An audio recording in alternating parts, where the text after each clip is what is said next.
Water in the Well by Sturgill Simpson is going to be played in standard tuning, and it comes out of D-shaped formation. The chords themselves are really pretty simple. You just need to know a D major, an A major, and a G major.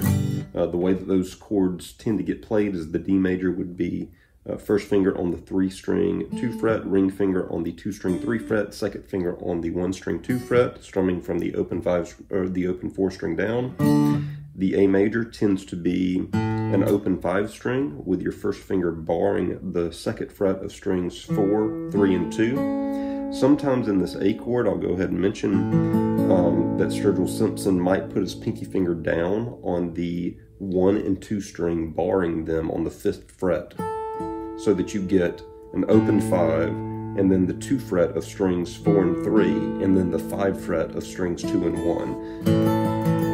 And this is the chord that he plays in the bridge of the song, really. And you can hear him get like a rolling picking pattern there of like 5-string, then 1, 2, 5, 1, 2, 5, 1, 2, 5, 1, 2, 5, 1, 2, that sort of feel. Then the G chord will be ring finger on the 6-string 3-fret, second finger on the 5-string 2-fret, open 4, open 3, open 2, and then pinky finger pulled back to the 1-string 3-fret. All right, so the chords themselves are pretty simple. I'll put the chord progression in the description of this video, but what I want to focus on from this point forward are really some of the more nuanced things that he does during the song. A lot of times during this D chord, you can see and hear, I'm also basing this on the Tiny Desk concert, if you've seen the acoustic version of him playing that, but a lot of these little embellishments he carries with him anytime that he plays the song. In the D chord, a lot of times you can hear the first finger and see the first finger come up off of the fretboard to open the 3-string, and then hammer back down with first finger back to the 3-string 2-fret. Let me back up real quick. One thing that's important about this rhythm is that it's like a waltz. It's in a 3 measure, like 1, 2, 3, 2, 2, 3, 3, 2, 3, 4, 2, 3. And usually we stay on each chord for 2 measures. So like on the first D, it would be like D, 2, 3, 2, 2, 3. And then the second chord, A, 2, 3, 2, 2, 3, G, 2, 3, 2, 2, 3. So anyway, back to the embellishments. That's kind of the simplest one inside of the D. Sometimes you can hear a pull off from the second finger off of the first string 2nd fret. So that happens from time to time. Whenever we move to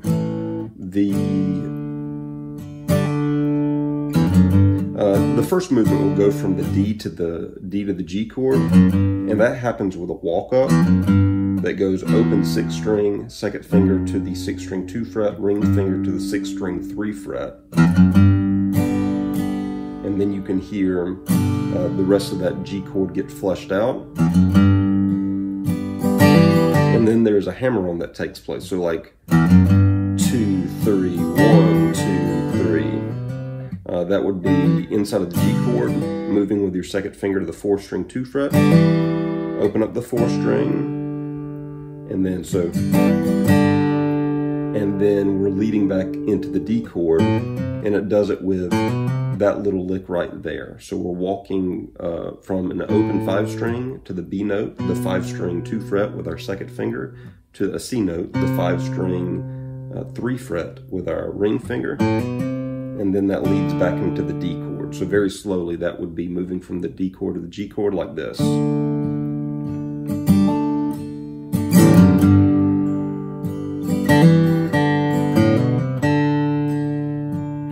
The second time around, he pulls that shape right there. So the D shape, hit the D shape, slide it up 2 frets, and you lift your second finger off the fretboard for this. Pull it up 2 frets so that your first finger is on the 3-string 4-fret, your ring finger is on the 2-string 5-fret, and then just slide it back into the D formation, and then you walk back up again, open 6, 6, 2, 6, 3, and then he just picks out the rest of that G chord, 5-string 4, 3, 2, 1, with your second finger on the 5-string 2-fret, 4, 3, 2, and then pinky finger pulled back to the 1-string 3-fret. then it goes back into the D chord, to the A chord, and then in this A chord is where we start to get a lot of embellishment. This is a little lick that it's kind of difficult to get clean, but what he's doing is hitting the A chord and then walking up to an A note by going open 5 string, second finger to the 5 string 3 fret, ring finger to the 5 string 4 fret. Then after you hammer on, that's a series of hammer-ons.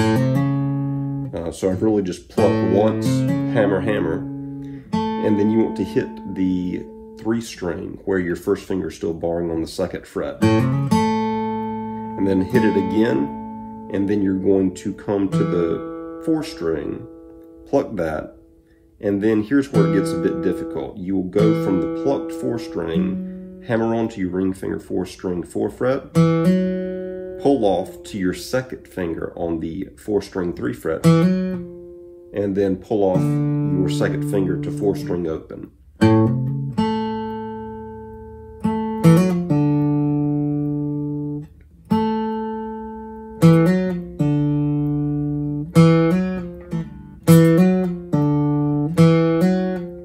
It's really kind of hard to get clean, but that's what he's doing.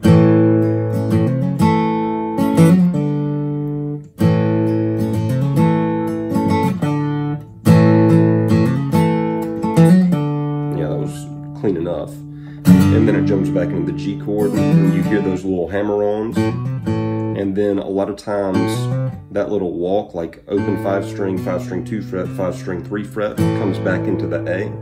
Sometimes in this A chord, like I mentioned, he'll just put his pinky finger down on strings 1 and 2 5 fret. Sometimes you can hear that chord walk down inside of the A to the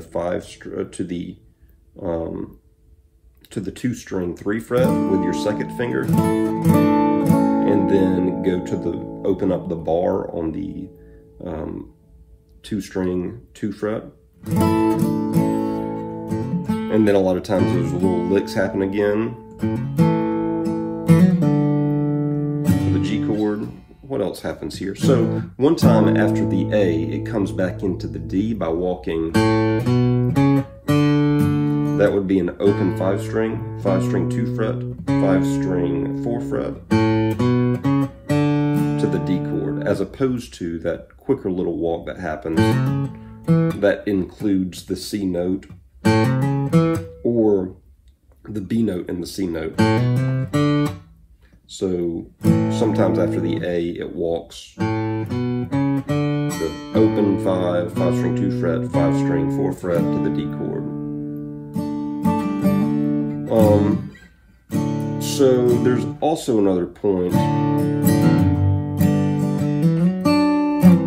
where you hear that happen in a G chord. So what that would be is to hit the open 4 string, then hammer on with your 2nd finger to the 4 string 2 fret, and immediately slide to the 4 string 4 fret. And then your first finger needs to go down on the 2 string 3 fret,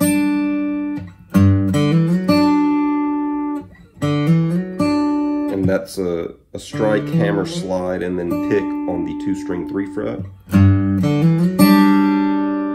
and then just slide that shape down 2 frets, and then open up strings 4, 3, and 2. And then back into the G. A lot of times the G gets let into by either the open 6 string 2 fret, 6 string 3 fret, or sometimes just 6 string 2 fret to 6 string 3 fret. Then back up to the A and up to the D. So I think that those are the main embellishments that take place during this song. Just that little box of... So open 5 string 2 fret, 5 string 3 fret, 5 string 4 fret, 4 string 2 fret, 4 string 4 fret, 4 string 3 fret really in that little hammer and pull off run. 2 string 2 fret, 3 string 2 fret, 3 string 4 fret. So that's kind of your little box that you're working around in. So again, the chord progression is going to be in the description of the video, but hopefully this gives you an idea of some of the little embellishments that Sturgill Simpson does in Water in the Well. Hopefully this gives you an idea of how to approach the song.